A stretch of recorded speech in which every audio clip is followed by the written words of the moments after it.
Eles hoje valem mais do que ouro na chamada Deep Web. Não por acaso, volta e meia dão o que falar. Os vazamentos ilegais de dados pessoais fazem vítimas no mundo inteiro. Mas no Brasil, esses compartilhamentos de informações têm gerado inúmeras consequências.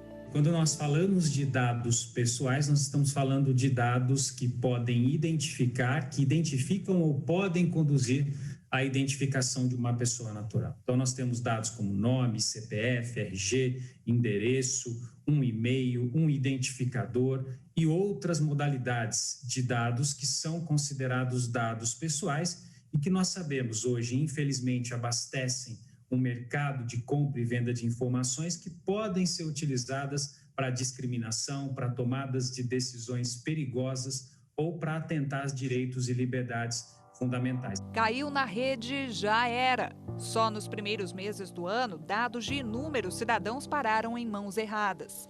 Foram pelo menos 200 milhões de CPFs de brasileiros vivos e mortos e 40 milhões de CNPJs. Isso fora a divulgação de 100 milhões de dados telefônicos e de 12 milhões de cartões de crédito. Estes mega vazamentos já são considerados os maiores da história do país e mostram o quão frágil é a privacidade do usuário na internet. A Autoridade Nacional de Proteção de Dados apura os incidentes para encontrar os responsáveis. Mas não é raro, depois de uma exposição ilegal de informações, vermos um boom de irregularidades por aí. No grupo da Vitória, o assunto deu o que falar. É que vários amigos tiveram dados vazados. Eu me assustei assim, com a quantidade de informação que tinha sido disponibilizada. Então, eu não vou lembrar ao certo tudo o que foi, mas eu me recordo do CPF, do telefone, do e-mail, do endereço, de várias informações assim privadas, né, que até então eu acreditava que eram privadas, estavam lá disponibilizadas. Então, assim, nada aconteceu, graças a Deus, por enquanto. Não vivi nada em decorrência disso, mas não deixe de me preocupar, porque eu fico pensando que, primeiro, que os nossos dados não estão seguros, e segundo, que alguém pode fazer uso desses dados e, né, de má fé. E podem mesmo, Vitória. Com essa quantidade de informações, um criminoso consegue abrir conta em banco, é capaz de pedir cartão de crédito online e de solicitar empréstimo. As chances de uma pessoa também ser vítima de outros golpes aumentam. Eu fico um pouco apreensiva esperando qual vai ser a minha vez, sabe? Quando vai ser a minha vez? O que pode acontecer? Se eu posso ser lesada? Quais coisas minhas mais podem ser vazadas? Para que essas informações são relevantes, né? Para que as pessoas podem usar essas informações? Então, é uma insegurança assim, que a gente tem que lidar, infelizmente. Esse compartilhamento sem autorização ou consentimento do titular é considerado uma atividade de tratamento irregular. A Lei Geral de Proteção de Dados ela estabelece muito claro quais são as hipóteses pelas quais o agente de tratamento pode manusear, fazer tratamento de dados pessoais, seja armazenamento, compartilhamento, dentre outras atividades que envolvem o tratamento de dados pessoais. Ele pode, por exemplo, tratar esse dado para fins de cumprimento de um contrato, ele pode, por exemplo, tratar esse dado baseado no legítimo interesse, ou seja, algo que está na expectativa do titular de dado para a promoção de uma atividade técnica. Ele pode tratar esse dado, mesmo sem o consentimento do titular, quando ele precisa obedecer uma regulação ou uma norma estabelecida no país, e em determinadas hipóteses ele não tem amparo de nenhuma premissa legal e só lhe resta solicitar e requerer o consentimento do titular. Tem uma circunstância também que nos chama muito a atenção, que é o fato de que muitos dos fornecedores aí no Brasil afora fazem a captura, né, e o tratamento e até venda de dados para fins de publicidade, sem que o próprio consumidor tenha conhecimento de que os seus dados tenham sido processados, né? Então, não há nem o consentimento do consumidor para isso, e nem há a comunicação de que isso está sendo feito. Então, isso nos preocupa. Embora a LGPD estabeleça o legítimo interesse do controlador como uma hipótese de tratamento de dados que dispensa o consentimento do titular, ainda assim isso não significa um cheque em branco, né, para que todo mundo possa sair captando dados de consumidores para as finalidades que bem entender. A lei traz ainda uma série de responsabilidades para os agentes de tratamento, que são aqueles que cuidam dos dados, e prevê punições para as empresas que vazarem detalhes pessoais. Basicamente, a empresa acaba sendo punida a um valor que tem um teto, a 2% do seu faturamento, limitado a 50 milhões de reais. Ou seja, apenas empresas que têm um orçamento praticamente bilionário é que teriam que pagar a multa no valor mais elevado, que é de 50 milhões de reais.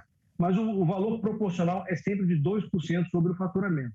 Se há uma infração à lei, se aquela empresa ou aquele órgão público esteja tratando de forma irregular os dados, a autoridade pode suspender e até proibir a atividade relacionada ao tratamento de dados pessoais. Ela pode, por exemplo, suspender um banco de dados, ou seja, se eu coletei dados e formei um banco que é completamente irregular, eu posso ser obrigado a não mais utilizar aquelas informações.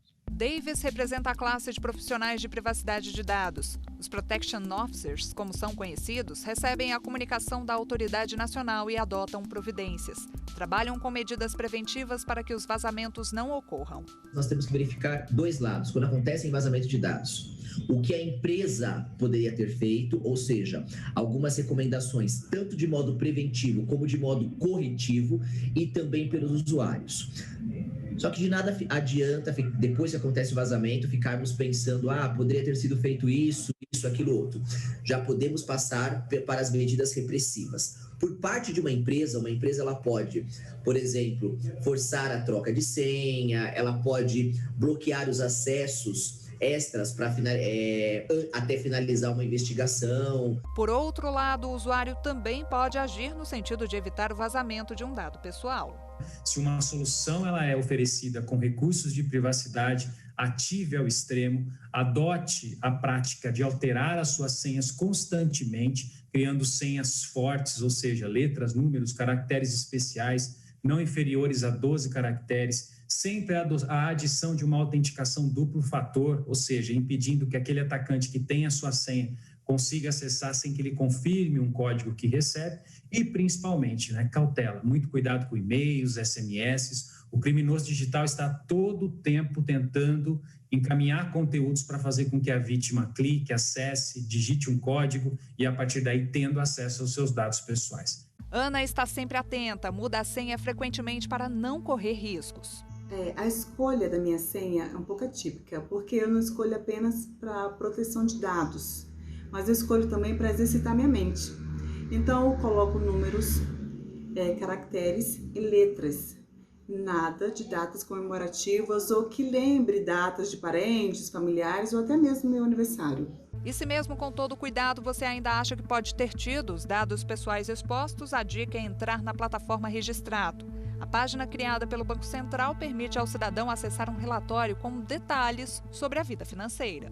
Esses dados estão aqui no Banco Central, ou por conta de lei, existe alguma obrigação legal para as instituições financeiras transferirem a informação para o Banco Central, ou por força de normas do Conselho Monetário ou do próprio Banco Central, que fazem com que esses dados sejam transferidos aqui para as nossas bases e que auxiliam na nossa supervisão. Pelo sistema, o brasileiro tem um extrato de contas bancárias, pedidos de empréstimo e financiamento, transações de câmbio e cadastramento de chaves Pix. George fica de olho em tudo o que acontece com as finanças dele. Num acesso à página, percebeu que pode ter sido vítima do mega vazamento de dados. Quando eu estava navegando nesse site, qual não foi minha surpresa quando eu descobri que existia um banco ao qual eu não fiz registro, que estava cadastrado e vinculado ao meu nome. Entre janeiro e fevereiro, novos cadastros na página aumentaram 209%. Já o número de relatórios emitidos por usuários subiu 257%. Se o cidadão, mesmo diante do esclarecimento do banco, entender que aquela situação está equivocada, ele pode registrar reclamação no Banco Central, nós temos o Fale Conosco, nós temos o 145, ou, em algumas situações onde a gente tem indícios de golpe, de fraude, de crime, a gente precisa orientar o cidadão a procurar a polícia, e os órgãos aí da justiça. E quando o assunto envolve tecnologia, não dá para duvidar da inteligência artificial. Sabe aqueles comandos de voz que você dá para apagar uma luz, ligar um som? Os assistentes virtuais fazem sucesso hoje em dia. mas também podem representar perigo. O importante para o titular de dados é fazer essa reflexão, muito cuidado antes de colocar um assistente virtual dentro da sua residência, por mais que as empresas garantam que o conteúdo não é 24 horas gravados, ninguém sabe o que se passa intramuros, e é importante também orientar que, no sentido de que os principais assistentes virtuais dos sistemas operacionais permitem que você acesse a sua área e exclua os áudios que você efetivamente mandou para ele via comando de voz. Então, esses áudios não são excluídos por padrão, eles ficam armazenados, linkados à sua conta. Cabe ao titular de dados, então, fazer esse acesso e solicitar essa exclusão, impedindo que amanhã esses áudios possam vazar ou esse conteúdo possa ser comprometido por um criminoso digital e ser também divulgado na rede.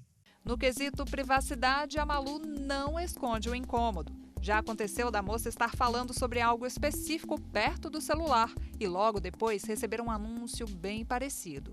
Tô com fome, já recebo um cupom de algum aplicativo de comida. Quero me mudar, já recebo anúncios de imobiliária. Eu particularmente não gosto disso, acho que devia ser estritamente proibido, até porque eu acho uma invasão de privacidade mesmo. Sinto que eu tô sendo vigiada e acho muito invasivo. A gente continua falando sobre segurança de dados já. No próximo bloco, o repórter Leonardo Ferreira mostra casos de pessoas que foram vítimas de golpes na internet. Não saia daí, o intervalo é rápido.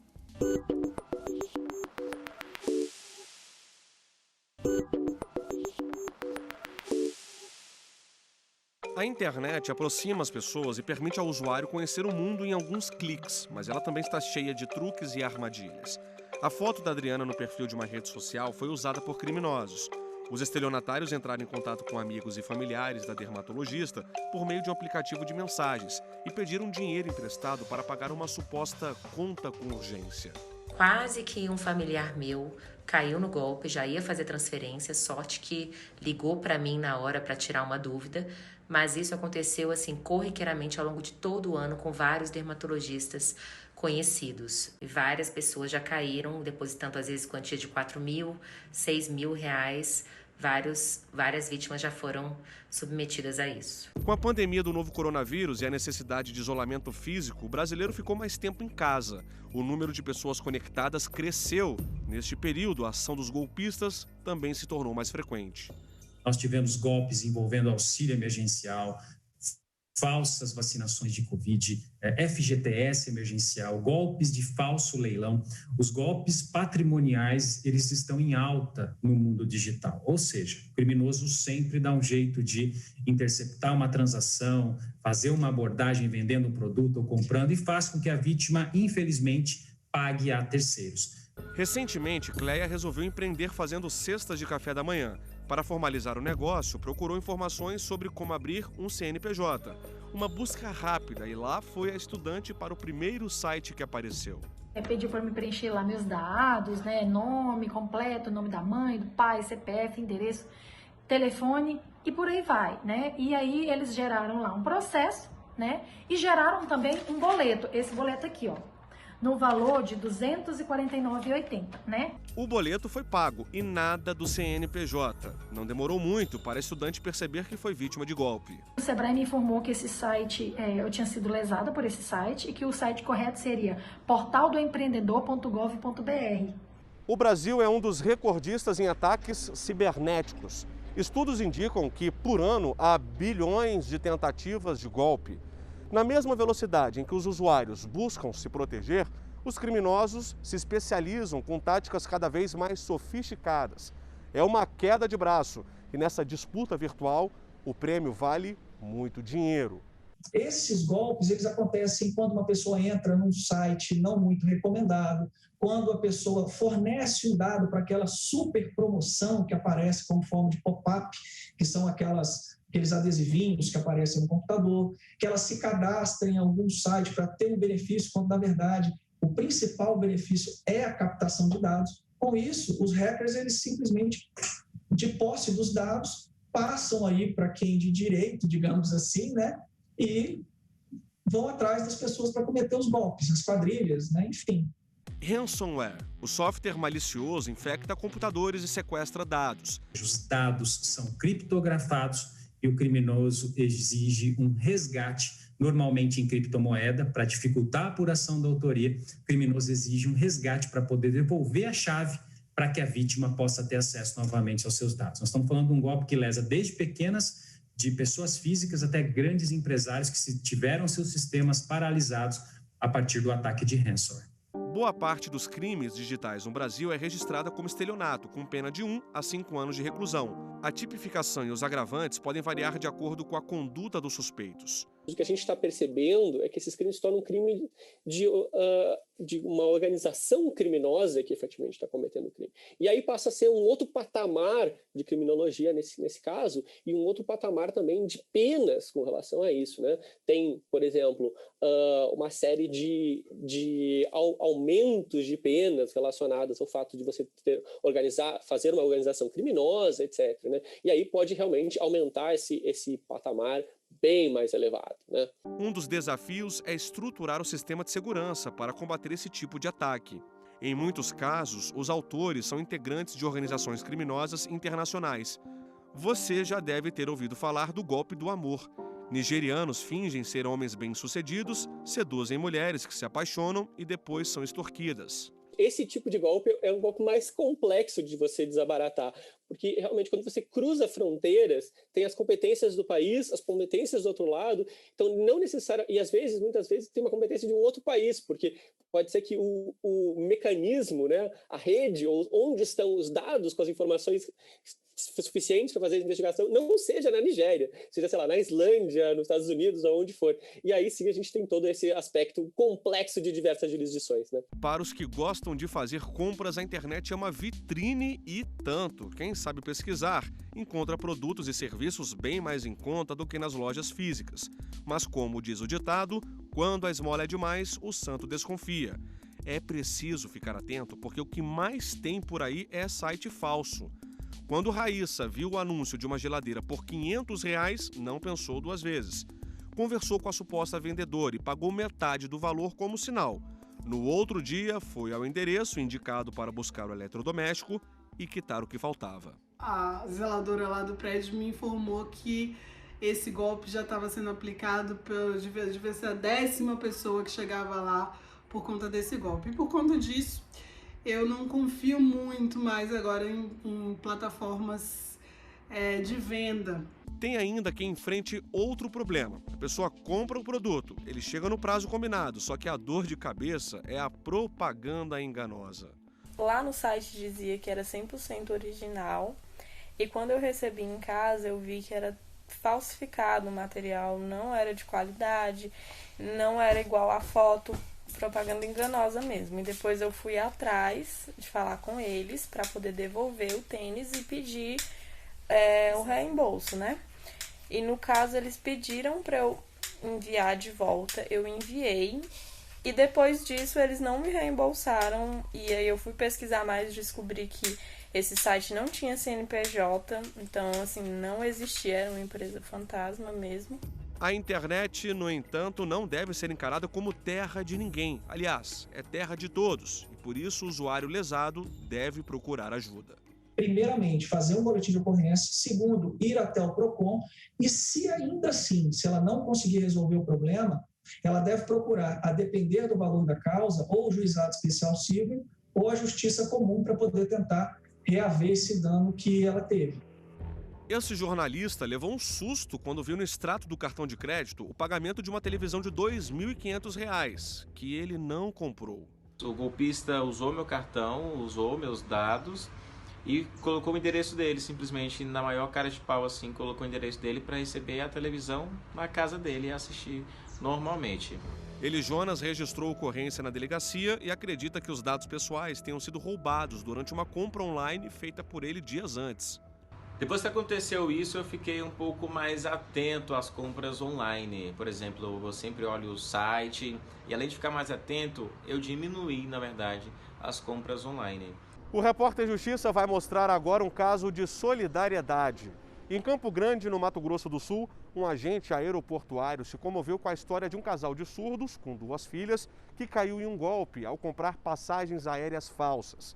A humildade da família tocou o coração do funcionário que decidiu ajudar. Eu cheguei próximo a eles e falei que eu ia ajudar eles, que eu estava disposto a ajudar eles, que eles iam viajar.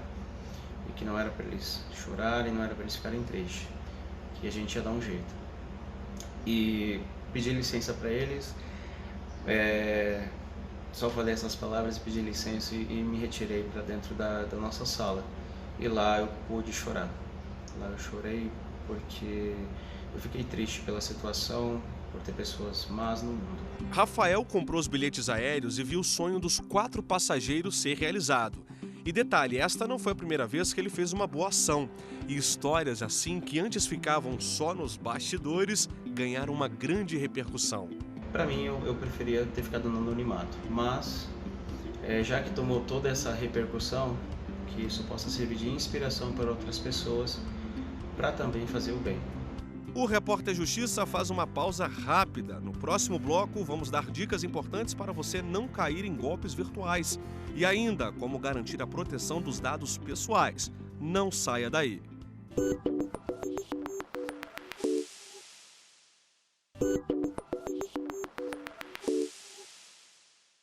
No mundo virtual, duvidar de tudo e ficar com a pulga atrás da orelha são os melhores jeitos de se defender dos cybercriminosos. Com medo de ser monitorado, este homem faz o que pode para proteger os dados. Eu evito aplicativos de mídia social, não realizo pagamentos ou transferências bancárias por telefone ou por computador, prefiro documentos de identificação física, esses documentos digitais, e não compartilho senhas individuais ou senhas do trabalho. Sempre que faz uma transação bancária pelo computador, este professor de Brasília fica preocupado. Eu tenho receio e medo mesmo de alguém lá do outro lado, algum espertalhão, tomar posse, ter acesso aos meus dados pessoais. Algumas orientações podem ajudar a escapar da ação de bandidos. Já falamos aqui no programa sobre a importância de uma senha forte. Sabemos que é difícil, mas o ideal é não usar o mesmo código para mais de um serviço. A segunda dica serve de alerta para a maioria das pessoas. Quase todo mundo tem um perfil nas redes sociais, não é verdade? Tem gente que passa o dia compartilhando a rotina, o que comeu, para onde vai, com quem está. Pois é, essas informações são um prato cheio para estelionatários. Muitas pessoas vão viajar, vão com a família para a praia, por exemplo, e acaba marcando toda a família. Olha, estou curtindo em férias com a família, na praia, em algum lugar. Para muitos criminosos, não só criminosos digitais, mas também para criminosos tradicionais, isso pode soar como minha casa está desprotegida. Uma recomendação é sempre: fale o mínimo necessário sobre você. Essa é a base da privacidade. E não para por aí. Para evitar fraudes, bom senso nunca é demais. Sites desconhecidos com boas promoções podem ser sinônimo de cilada.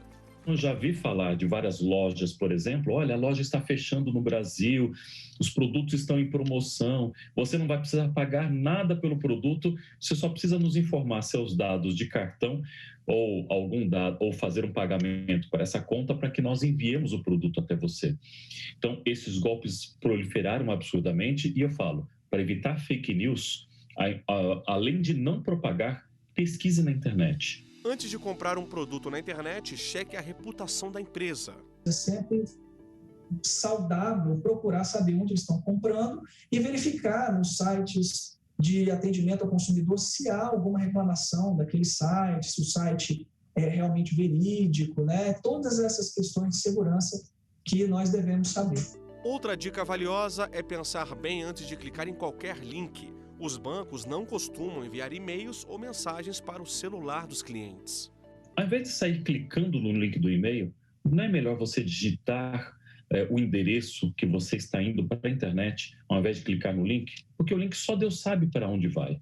Hora de falar do Pix. O sistema de pagamento virou febre no país pela praticidade de se fazer transferências bancárias em questão de segundos. E o melhor, de graça.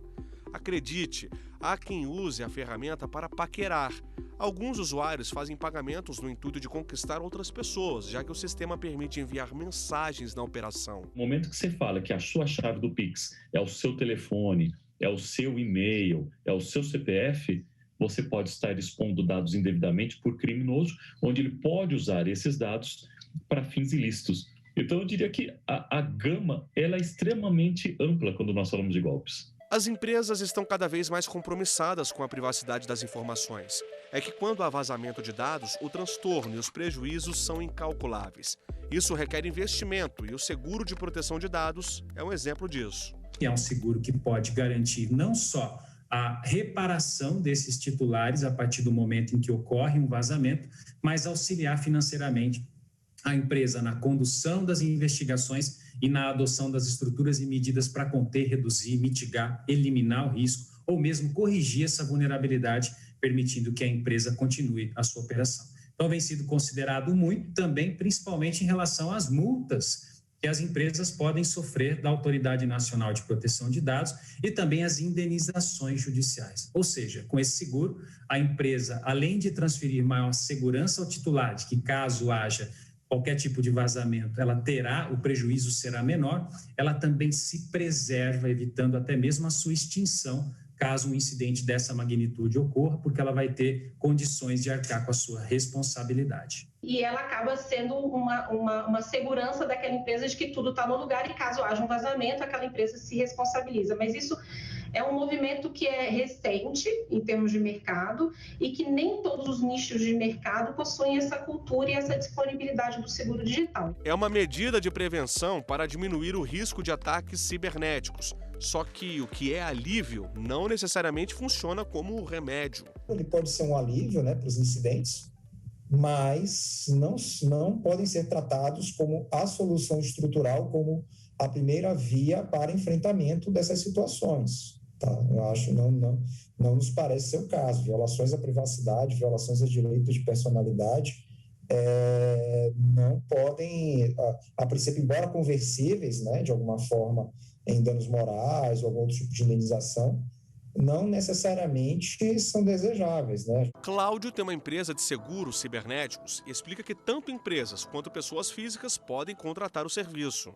Por exemplo, roubar a sua identidade nas redes sociais, ou seja, invadir alguma rede social, o seguro vai cobrir as ações para tentar recuperar os seus dados ou fazer alguma ação perante a justiça para que aquela imagem, aquele dado vazado seu saia do ar o quanto antes. Enfim, acaba sendo também um complemento, já que os riscos cabem desde as pessoas físicas até as pessoas jurídicas. O melhor jeito de proteger os dados ainda é saber navegar com segurança. A Associação Sem Fins Lucrativos Maria Lab ensina o autocuidado nos meios digitais para construir ambientes seguros para as mulheres, pessoas transgênero e não binárias. É importante que a gente realmente respeite a nossa própria privacidade, entenda que as nossas senhas pessoais, por exemplo, são informações que têm muito poder e é importante que a gente mantenha conosco, Então, por exemplo, passar senha do celular ou de redes sociais, do e-mail para um companheiro, pode muitas vezes significar que num momento de, por exemplo, violência ou de vulnerabilidade, que ele vai ter acesso a informações que vocês possam ter ali disponíveis. E com isso, não são raras as vezes em que esse tipo de informação é utilizada à revelia da mulher. Então, por meio de chantagens, ameaças, enfim, realmente a gama de opções é muito alta. E assim a gente termina o Repórter Justiça desta semana. Já segue o nosso perfil no Instagram, é o TV Justiça Oficial. No YouTube o canal é o mesmo. Se quiser entrar em contato com nossa produção, o e-mail é o reporterjustiça@stf.jus.br. Até a próxima!